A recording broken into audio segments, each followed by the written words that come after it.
9 lesson का सारांश हम थोड़ा समझते हैं, ठीक है, सॉरी 10 लेसन का।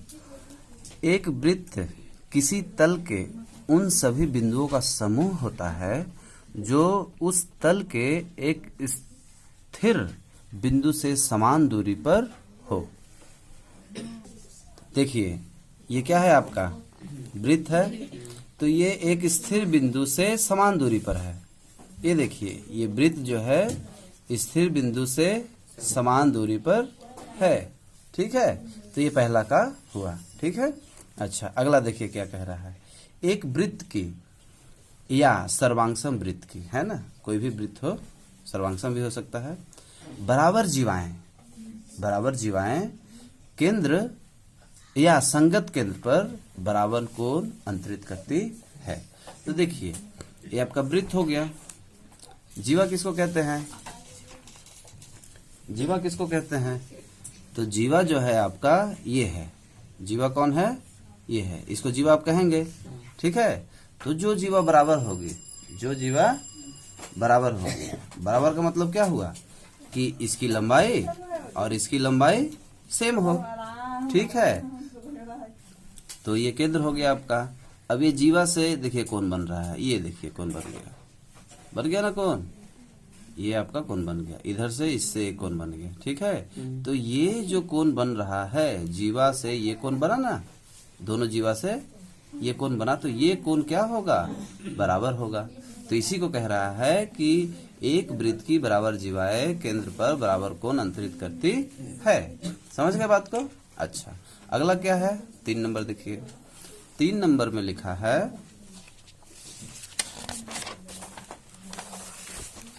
कि यदि किसी वृत्त की 2 जीवाएं केंद्र पर बराबर कोण अंतरित करे तो जीवाएं बराबर होती है। जस्ट उसका अपोजिट बोल दिया, उसका क्या बोल दिया, अपोजिट बोल दिया। ये कोण बनाना, ये कोण बनाना है ना, और ये कोण बराबर है, ये कोण क्या है, बराबर है। तो ये जो जीवा होगा, ये जो जीवा होगा वो क्या होगा, बराबर होगा। ये जो जीवा होगा वो क्या हो जाएगा, आपका बराबर हो जाएगा। अगला क्या कह रहा है, 4 नंबर। किसी वृत्त के केंद्र से, किसी वृत्त के केंद्र से किसी जीवा पर डाला गया लंब, किसी जीवा पर डाला गया लंब उसे समद्विभाजित करती है। तो ये हो गया वृत्त, ठीक है, ये हो गया केंद्र, ठीक है, ये हो गया जीवा, ठीक है। लंब का मतलब क्या होता है, सीधी लाइन आए, लंब का मतलब क्या हुआ, सीधी लाइन। लंब का पहचान होता है वो 90 का कोण बनाता है, इधर भी और इधर भी कितने का कोण बनाता है, 90 का। लेकिन यहाँ कह क्या रहा है कि लंब उसे समद्विभाजित करता है, यानी कि जैसे ही ये आया ना तो ये ए बी मान लीजिए आपकी जीवा है और यहाँ ओ है, तो ए ओ बराबर ओ बी हो जाएगा, यानी कि ये और ये दोनों लाइन जो है आपका क्या हो जाएगा, बराबर हो जाएगा। दोनों लाइन क्या हो जाएगा, बराबर हो जाएगा, है ना। तो ए ओ बराबर ओ बी हम लिख देंगे, ठीक है। समझ गए बात को। अगला क्या कह रहा है, अगला कह रहा है कि केंद्र से होकर जाने वाली और किसी जीवा को समद्विभाजित करने वाली रेखा जीवा पर लंब होती है। तो चित्र बनाते हैं, क्या बोला है, केंद्र से होकर जाने वाली, तो केंद्र से गया ये, ठीक है, ये गया ना केंद्र से, जीवा को समद्विभाजित करने वाले, ये जीवा हो गया, ठीक है। अब इसको समद्विभाजित कर रही है, ठीक है, समद्विभाजित करने वाली रेखा जीवा पर लंब होती है, तो है तो लंब है ना, सीधा ही है, लंब है। तो जो 4 नंबर में था, है ना, किसी वृत्त के केंद्र से जीवा पर डाला गया लंब उसे समद्विभाजित करती है, उसका ये अपोजिट हो गया, है ना, उल्टा हो गया, ठीक है। अगला देखिए 6 नंबर। 3 असंरेख बिंदु से जाने वाला एक और केवल एक वृत्त होता है। तो जाहिर सी बात है 3 असंरेख बिंदु किसको कहते हैं, जो एक तरफ नहीं हो, अलग अलग हो, है ना। असंरेख का मतलब ये होता है। अब इससे सिर्फ एक ही वृत्त बनेगी, इससे सिर्फ एक ही वृत्त बनेगी, 2 नहीं बनेगी। समझ पा रहे हैं बात को, हाँ। तो ये है, 7 नंबर क्या कह रहा है, देखिए 7 नंबर क्या बोल रहा है, एक वृत्त की बराबर जीवाएं, एक वृत्त की बराबर जीवाएं केंद्र से समान दूरी पर होती है ना। तो ये पहले इसका अपोजिट आप समझ चुके हैं। ये हो गया आपका वृत्त, ठीक है, ये हो गई बराबर जीवाएं, है ना, है, मान लीजिए 3 का है और ये भी 3 का है, और ये हो गया आपका केंद्र।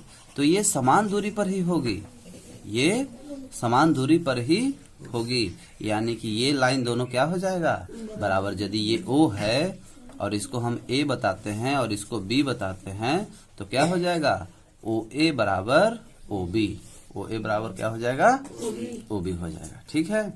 8 नंबर देखिए क्या कह रहा है, एक वृत्त के केंद्र, एक वृत्त के केंद्र से समान दूरी पर स्थित जीवाएं बराबर होती है। तो एक वृत्त के केंद्र, ये वृत्त बना है, ठीक है, ये केंद्र है, ठीक है, समान दूरी पर स्थित जीवाएं, है ना। मान लीजिए ये है आपका 4 सेंटीमीटर पे और ये भी आपका 4 सेंटीमीटर पे है ना।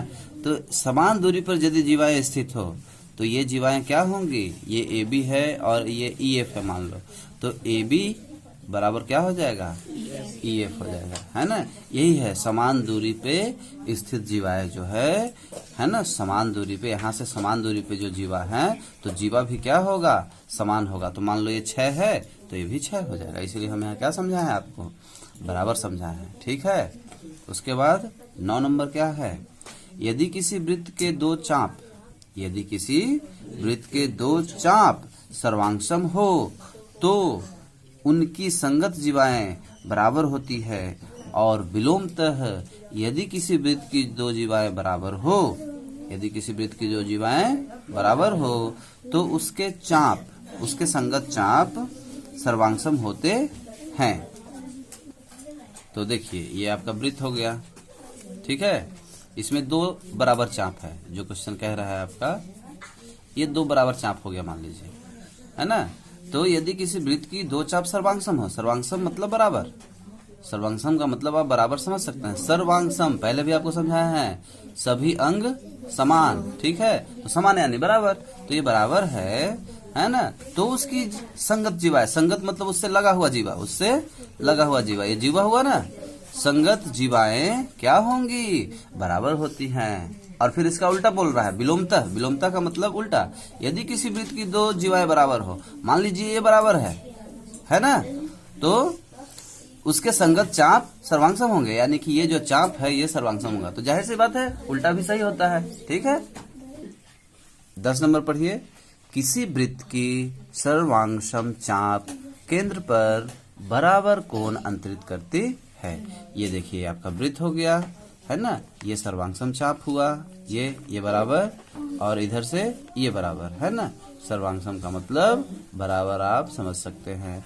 अब ये केंद्र हुआ, केंद्र पर बराबर कोण अंतरित करेगी, केंद्र पर कैसा कोण अंतरित करेगी, बराबर कोण। तो जो ये कोण बना ना, ये क्या होगा, बराबर होगा।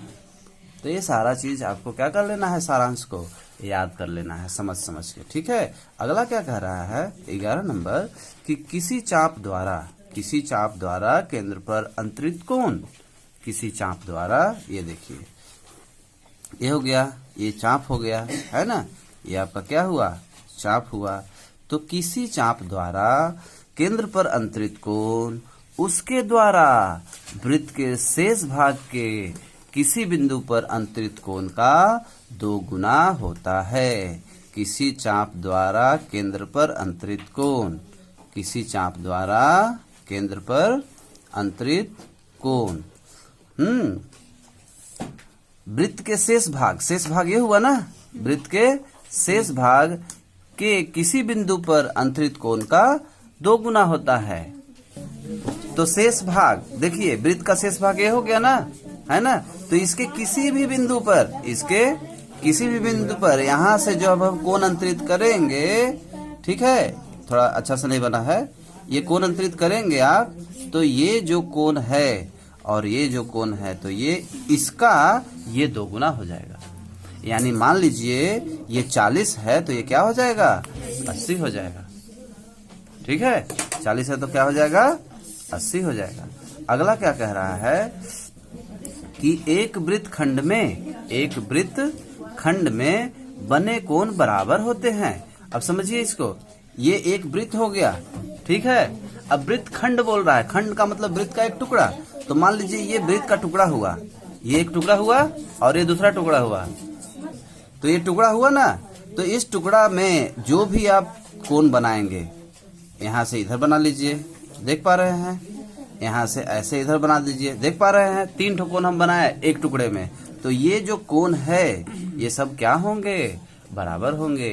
यही क्वेश्चन कह रहा है, यही आपका सारांश कह रहा है कि एक वृत्तखंड में बने कोण बराबर होते हैं। ये वृत्तखंड हो गया, इधर भी बनाओगे, ये दूसरा खंड है ना, इधर भी यदि आप बनाएंगे, ये देखिए ये कोण, ये देखिए ये कोण है ना, जितना भी आप बनाते जाइए ये सारे क्या होंगे, बराबर होंगे। एक ही वृत्तखंड का कोण क्या होता है, बराबर होता है ना।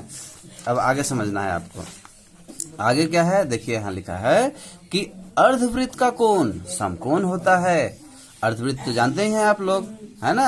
अर्धवृत्त मतलब आधा वृत्त, ये हो गया, ये आधा हो गया, ठीक है, ये आधा हो गया, है ना।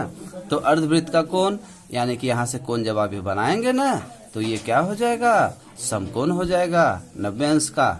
अर्धवृत्त का कोण कैसा होता है, 90 अंश का होता है, यानी समकोण होता है। ठीक है, समझ पा रहे हैं। अगला क्या है, यदि 2 बिंदुओं को मिलाने वाली रेखा खंड उसको अंतर्विष्ट करने वाली रेखा के एक ही ओर स्थित 2 अन्य बिंदुओं पर समान कोण अंतरित करे। देखिए चक्रीय चतुर्भुज क्या लिखा है, चक्रीय चतुर्भुज की समूह कोणों के प्रत्येक युग्म का योग 180 होता है। तो पहले आप समझिए चक्रीय किसको कहते हैं, चक्रीय चतुर्भुज किसको कहते हैं। जब चतुर्भुज वृत्त के अंदर बने, जब चतुर्भुज वृत्त के अंदर बने तो वो चक्रीय चतुर्भुज कहलाता है। ये आपका चक्रीय चतुर्भुज है, वृत्त के अंदर बन गया, है ना। अब बोल रहा है कि सम्मुख कोण, सम्मुख मतलब सामने सामने वाला, सम्मुख मतलब सामने सामने वाला, ठीक है। तो इनके योग कितने होंगे, 180 होंगे, है ना। कोण B प्लस कोण D बराबर कितना हो गया, 180। तो ये कह रहा है कि चक्रीय चतुर्भुज के सम्मुख कोण के प्रत्येक युग्म क्या होते हैं, 180 होते हैं। ये सत्य बात है, ठीक है। इधर भी ले लीजिए यदि आप, तो ये सामने सामने हो गया, तो कोण A प्लस कोण C बराबर क्या होता है, 180 होता है। तो ये जितने कथन आप देख रहे हो ये सारा क्या है, आपको समझ के और फिर याद कर लेना है। तो ये जो है आपका पूरे पाठ में इसका इस्तेमाल होगा। इसी आधार पे 10 पाठ में क्या है, याद जितना रहेगा आपको, है ना, उसी आधार पे आपके सवाल उसके बनेंगे, ठीक है। अब लास्ट देखिए क्या है कि यदि किसी चतुर्भुज की सम्मुख कोणों के किसी एक युग्म का योग 180 हो तो चक्रीय चतुर्भुज होता है। इसका अपोजिट कर दिया, है ना। तो जाहिर सी बात है, इस प्रकार आपका सारांश समाप्त होता है।